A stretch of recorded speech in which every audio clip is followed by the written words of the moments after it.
Hello সবাইকে, good morning. অনেক দিন পর আসলাম আরও একটা বড় ভিডিও নিয়ে। আর সকালের এই যে বাজার নিয়ে আসা হয়েছে, সেই রকম কিছুই না। আর ভিডিও কি করব, ভিডিও অনেক দিন থেকেই করতে পারছি না, ঠিক আছে।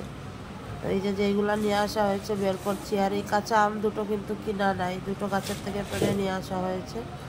আর এই দুটো হচ্ছে কিনা, ঠিক আছে।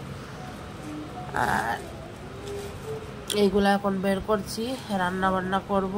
তো তার জন্য ভাবলাম অনেক দিন হয়েছে কোনো ভিডিও শেয়ার করিনি, আর ভালোও লাগছিল না কি ভিডিও শেয়ার করব। তো সেই কারণে মন ভালো না থাকলে আর ভিডিও করতে ইচ্ছাও করে না। তো আজকে ভাবলাম একটা ভিডিও শেয়ার করি, তাই। আর এটা ছিল গতকালকের ভিডিও, ঠিক আছে। তো কালকে আর রেডি করতে পারিনি, তার জন্য আজকে এই যে লেবু দুটো নিয়ে আসা হয়েছে। আর এইগুলোই সামান্য কিছু, খুব বেশি কিছু নেই। আর সবাই পাশে থাকবেন। ভিডিও ভালো লাগলে অবশ্যই লাইক কমেন্ট করবেন। আর এই যে দুপুরে রান্না করেছি, অনেক লেট হয়ে গেছিলো, ঠিক আছে।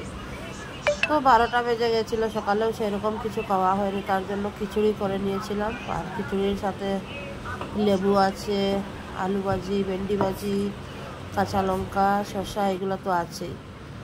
আর এখানে এসেছি দুপুরে বলতেও ভুল হবে, 3:30 4টার মতো তখন বাজে। তখন করেছিলাম আম ভর্তা, ঠিক আছে। তো আম ভর্তা করেছিলাম, তো ভাবলাম একটু শেয়ার করি। আমার ভিডিও এরকমই টুকিটাকি, সেরকম কিছুই দেখাতে পারি না। আর এটা হচ্ছে সন্ধ্যার ভিডিও, ঠিক আছে। সন্ধ্যার সময় একটা আম জুস বানিয়েছিলাম।